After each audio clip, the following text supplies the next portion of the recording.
Bonjour à toi et bienvenue dans ce nouvel épisode de l'art de ta puissance. Je suis super heureuse de pouvoir revenir aujourd'hui avec ce thème et si je ris c'est parce que je sais que je commence tous mes podcasts de la même manière en te disant que je suis super heureuse. Et c'est vrai. Si tu découvres ce podcast, mon prénom c'est Cécilia. Je suis coach business, j'accompagne les entrepreneurs en lancement d'entreprise ou en phase d'expansion avec le besoin d'être d'autant plus rentable. J'accompagne essentiellement des entrepreneurs de cœur avec une vibe spirituelle et ou artistique. Le spirituel, c'est quand même assez important parce que là, tu vois, actuellement, je suis avec mon cacao tout chaud et je suis super heureuse de pouvoir te parler des lois de l'abondance, des lois de l'univers pour justement te permettre de nourrir la prospérité à l'intérieur de ton entreprise.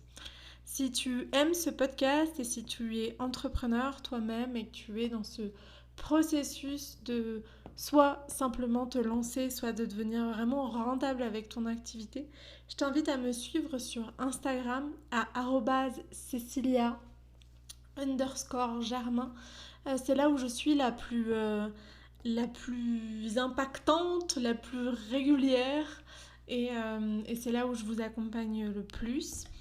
Et puis, il y a l'art de ta puissance, ce merveilleux podcast, cet espace où je vous partage toutes mes compréhensions, tout ce qui m'anime en tant que coach business et ces prises de conscience que j'ai eues moi-même, ces expériences que je peux avoir qui me permettent d'être toujours plus alignée, d'être toujours plus du coup prospère et souveraine dans mon activité. Et je crois que ça, c'est ce qui compte le plus. Ok, donc j'avais envie de revenir sur les 7 lois de l'abondance ou du succès, comme le dirait Deepak Chopra, et leur équivalence avec les lois de l'univers qu'on connaît peut-être pas forcément. Donc peut-être que tu ne connais ni Deepak Chopra ni les lois de l'univers, et bienvenue. Et puis si tu connais pas Deepak Chopra, mais tu connais les lois de l'univers, Deepak Chopra c'est un scientifique américain d'origine indienne. Alors pour le scientifique, il faudra peut-être vérifier de ma part. Mais en tout cas, c'est quelqu'un qui a beaucoup divulgué l'art de la prospérité, lui ce qu'il appelle de l'abondance, au travers des 21 jours, par exemple, de Deepak Chopra, de méditation qui sont gratuits et qui circulent abondamment. Et moi, j'ai déjà dû le faire 5 ou 6 fois et on m'y a invité 55 fois. Euh, donc voilà. Et j'avais envie de revenir justement sur comment utiliser ces lois universelles pour prospérer à l'intérieur de notre entreprise. Deepak Chopra, la première loi dont il nous parle, c'est la loi de pure potentialité qui se rapproche à la loi de l'univers qui est la loi de l'unité. Ce qui veut dire que nous sommes tous un, donc c'est-à-dire que tout ce que tu vois, par exemple, les grands entrepreneurs les plus inspirants, les plus rentables, les plus impactants, ceux que tu peux admirer, en fait, vous êtes part d'un même cosmos, d'un même système, et ce que cette personne est, tu l'es aussi. Et pour moi, c'est une loi qu'on peut totalement utiliser à notre faveur pour justement sortir de la comparaison, sortir du jugement et se dire si cette personne, elle peut, je peux aussi.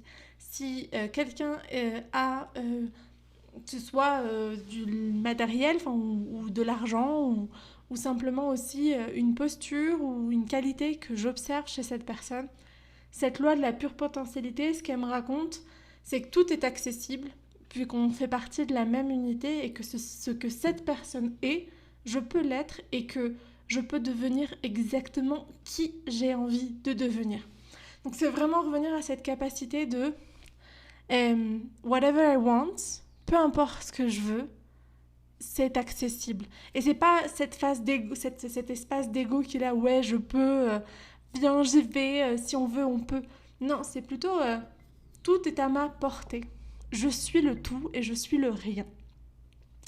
Voilà la première loi. La deuxième loi dont Deepak Chopra parle beaucoup, c'est la loi du don. Et cette loi dans les lois de l'univers, c'est la loi de cause à effet. C'est la loi qui nous parle du fait que chaque action crée une réaction équivalente et opposée. Et donc, si je suis capable de donner depuis le cœur avec cette envie de contribuer sans attente, imagine-toi ce que la vie peut te rendre en échange. La vie, l'univers, appelle-le comme tu le souhaites. En tout cas, moi, c'est vraiment une des bases sur lesquelles j'ai vraiment basé mon activité. J'en ai fait d'ailleurs un podcast parce que dans l'un des derniers lancements que j'avais organisé, j'avais eu beaucoup ce retour de mais pourquoi est-ce que tu donnes autant? Et bien c'est justement cette loi de cause à effet parce que j'ai profondément foi que si je contribue depuis le cœur, d'une manière ou d'une autre, ça va m'être rendu. Et je t'invite vraiment à faire de même.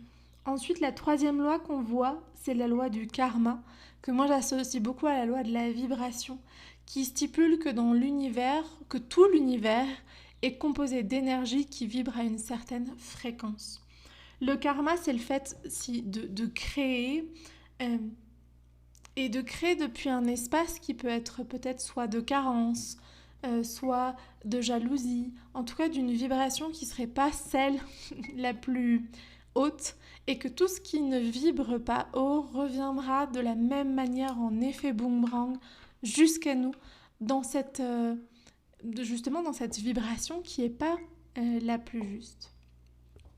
Et ça, dans notre entreprise, c'est aussi justement comprendre par exemple que toute vente qui va être créée avec une certaine manipulation, peut-être un manque d'éthique ou simplement un ressenti d'énormément de carence, ça peut vraiment créer des dysfonctionnements à l'intérieur de notre entreprise. Il y a une phrase que j'aime beaucoup qui dit « Tout l'argent qui est créé avec karma disparaît aussi rapidement qu'il est apparu ». Et je peux te dire que c'est quelque chose que moi j'ai expérimenté ces derniers mois et je t'assure que par exemple moi c'était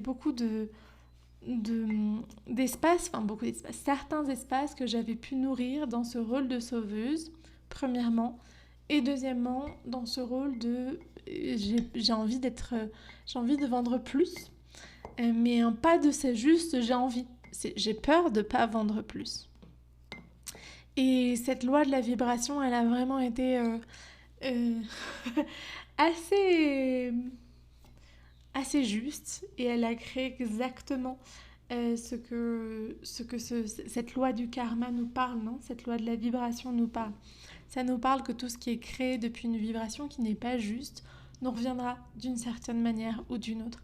Alors, créer un espace vibratoire vraiment intègre, depuis l'amour, au moins dans tout ce qui est autour de ta communication et la vente en règle générale. Ensuite, on va retrouver la loi du moindre effort. Donc Deepak Chopra nous parle beaucoup de la loi du moindre effort. Et cette loi du moindre effort, elle me fait beaucoup penser à la loi du rythme. Donc la loi du rythme dans les lois de l'univers, c'est vraiment le fait que l'univers suit un rythme naturel de croissance et de contraction, comme les marées de la mer ou les saisons de l'année. Et pour moi, cette loi du moindre effort, c'est vraiment comprendre que tout arrive à point nommé et que j'ai pas besoin de m'efforcer plus. Et moi, ça me fait beaucoup penser à un autre épisode de podcast que j'ai pu vous enregistrer sur le fait que je ne ferai pas 1 million cette année 2025. Je pense que je m'en approcherai un petit peu. Bon, non. Mais en tout cas, je sais que je vais avoir une belle croissance dans mon entreprise en cette année 2025. I know it. Toujours est-il que j'ai enregistré un épisode où je parlais du fait que j'étais pas pressée en fait. J'étais pas pressée à arriver au haut de la montagne parce qu'en fait je comprends qu'être entrepreneur, être accompagnant, c'est aussi un marathon en fait. C'est pas du tout une course de sprint, c'est un marathon qui se construit sur le long terme. Et pour moi, cette loi du moindre effort et cette loi du rythme nous rappelle vraiment ce truc de ok, qu'est-ce qui est vraiment mon rythme, comment est-ce que je l'écoute, qu'est-ce qui fait sens pour moi. Et je crois qu'il y a Il y a quelque chose vraiment de merveilleux à comprendre que on n'a pas besoin de faire, on n'a pas besoin de s'efforcer. Euh, cette loi du moins d'effort, les Asiatiques l'appellent Wu Wei, quelque chose comme ça. Je suis désolée, je ne me rappelle plus vraiment. Mais toujours est-il qu'il y a vraiment cette question de hmm, comment est-ce que je peux suivre le rythme organique de la vie plutôt que m'efforcer et me fatiguer à aller à contre-courant. Ensuite, pas la dernière, la cinquième loi de l'univers, c'est la loi de l'intention et du désir.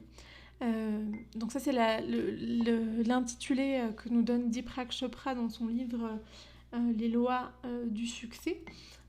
Et dans la loi de l'univers, moi je trouve que ça me fait beaucoup penser à la loi de l'attraction. La loi de l'attraction, c'est cette loi qui stipule que nous attirons dans notre vie ce que nous avons dans notre esprit, dans notre cœur. Et en gros, c'est où est-ce que tu as envie d'aller, qu'est-ce que tu intentionnalises, c'est quoi ton intention et c'est quoi ton désir. Parce que si tu le souhaites réellement avec cohérence, congruence entre ce que tu penses, ce que tu ressens et que ça fait vraiment, que c'est vraiment ce que tu désires du plus profond de ton cœur, sois sûr que la vie va te l'amener d'une manière ou d'une autre et que ça peut être vraiment hyper simple pour toi. Et donc dans notre entreprise, c'est vraiment justement à apprendre à poser l'intentionnalité de où on a envie d'aller et à mettre pas juste des rêves mais un plan aussi derrière et à le désirer tellement fort qu'on est aussi capable de transformer tous ces espaces émotionnels qui peuvent être challengeants. Et c'est normal parce que souvent quand on désire toutes ces belles choses pour nous, on se met aussi dans une posture de challenge, dans une posture de j'ai besoin d'apprendre, dans une posture de j'ai besoin de transformer aussi mes traumas, mes croyances, mes loyautés. Et tout ça, c'est tout sauf confortable. Ensuite, la sixième loi de l'univers qu'on retrouve et donc dont Deepak Chopra nous parle dans cette loi du détachement. Et pour moi, la loi du détachement, elle me fait beaucoup penser à la loi de la polarité. La loi de la polarité elle nous raconte que dans l'univers, il y a justement deux pôles opposés et complémentaires. Et la loi du détachement, dans notre entreprise, c'est vraiment la loi du détachement des résultats, certes, et donc de se comprendre que, en fait, il n'y a ni bien ni mal, il y a juste une expérience et que de toutes les manières, comme il existe le chaud, il va aussi exister le froid, comme il existe le jour, il va exister la nuit, comme il existe le bien, il va exister le mal, ou en tout cas un peu moins bien, un peu moins amour. Et du coup, c'est comprendre que, en fait, je suis ni attachée à mes réussites, ni attachée à mes challenges ou à mes erreurs, parce qu'en fait, ça fait partie de nouveau d'une même unité, mais ça fait partie de cette unité qui a juste deux polarités. Et je vais expérimenter ces deux polarités. Je vais vraiment les expérimenter dans ma chair et c'est ok. Ça fait partie de ce que j'ai décidé de vivre en venant sur Terre. En tout cas, c'est vraiment ce en quoi je crois.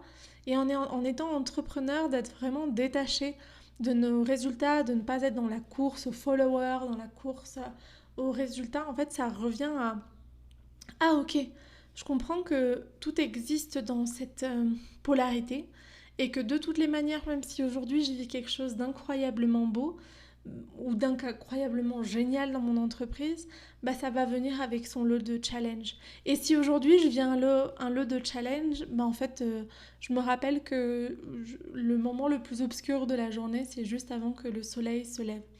Et donc, en fait, c'est juste un cycle. Il n'y a que le changement qui est permanent. Et cette loi de la polarité, elle nous rappelle ça. Et elle nous amène vraiment à être détachés des résultats, à être détachés des chiffres, à être détachés de notre ego et juste à profiter la danse, les vagues et à ce que nous avons décidé d'incarner le jour où nous sommes venus et revenus sur cette terre. Et la dernière et septième loi, ou la septième et dernière loi Donc du succès, selon Deepak Chopra, c'est la loi du dharma, que je mets en lien avec la loi de la correspondance. La loi de la correspondance de l'univers, elle nous rappelle que tout ce qui se trouve en bas se trouve aussi en haut, et que tout ce qui se trouve en haut se retrouve inévitablement en bas. Que tout a été créé par Dieu, par la source, par l'univers, et que le principe de cette correspondance relie absolument tout à ce créateur, à ce Dieu, à cette source. Puisque c'est finalement cette source qui a créé le cosmos, qui a créé l'homme, et qui a créé l'infini à l'image de cette source, de ce Dieu, de cet univers. Il n'y a rien qui n'a pas été créé sans sa grâce. Et c'est vraiment invité à comprendre qu'il peut exister des miracles dans la vie, il peut exister aussi des miracles dans ceux des autres, et que du coup l'importance, c'est vraiment d'œuvrer, de travailler d'une certaine manière au nom de cet amour universel, pour justement nourrir ce que donc Deepak Chopra appelle le dharma, qui est donc on pourrait dire d'une certaine manière l'opposé du karma, même si je sais que c'est un petit peu plus, un peu moins manichéen que cette vision blanc ou noir. Mais en tout cas, dans cette idée de dharma, c'est qu'est-ce que je vais créer aujourd'hui qui va créer de la valeur ajoutée pour demain et qui va permettre justement de nourrir cette loi de la correspondance, de tout ce qui se trouve en bas se trouve en haut, qu'on est part d'un même tout et qu'on est surtout là créé par cette source et qu'on est là aussi du coup pour honorer cette source. Et dans notre entreprise, c'est vraiment se rappeler à quoi est-ce qu'on contribue pour soi, mais aussi pour les autres, et à être toujours dans cet espace de dévotion à sa contribution, de comprendre pourquoi est-ce qu'on finalement on a décidé d'incarner sur cette terre, quelle était notre mission en tant qu'être humain, le jour... Non, quelle était notre mission en tant qu'être universel le jour où on a décidé d'incarner en tant qu'être humain. Et je crois profondément que à l'aube de ce nouveau monde en 2027, et définitivement, être chef d'entreprise, créer son entreprise, et d'autant plus quand on est dans des métiers du bien-être, c'est vraiment vouloir participer de ce dharma collectif. C'est vraiment vouloir nourrir cet amour. Et je crois qu'on a une source inexorable de motivation juste à la portée de notre regard. Et je te souhaite que tu l'aies et que tu puisses t'en nourrir plus tous les jours. Merci d'avoir écouté cet épisode de l'Art de ta puissance jusqu'à maintenant. De nouveau, je t'invite à me retrouver sur les réseaux sociaux si tu as apprécié ce contenu. Tu peux aussi le partager autour de toi à d'autres entrepreneurs qui seraient tes amis, tes connaissances, pour rendre l'art de ta puissance encore plus accessible à toutes ces personnes qui ont besoin de voir qu'il est possible d'entreprendre autrement, qu'il est possible d'entreprendre depuis cet espace de souveraineté et de prospérité, et qui découvriraient une manière parmi tant d'autres de le faire. N'hésite pas aussi à mettre 5 étoiles sur ta plateforme préférée de podcast, à t'abonner pour être au courant à chaque fois qu'un nouvel épisode sort. Et moi, je suis ravie de te retrouver dès la semaine prochaine pour un épisode en solo. Je te souhaite une belle journée, un bel instant présent et à tout vite. Ciao, ciao!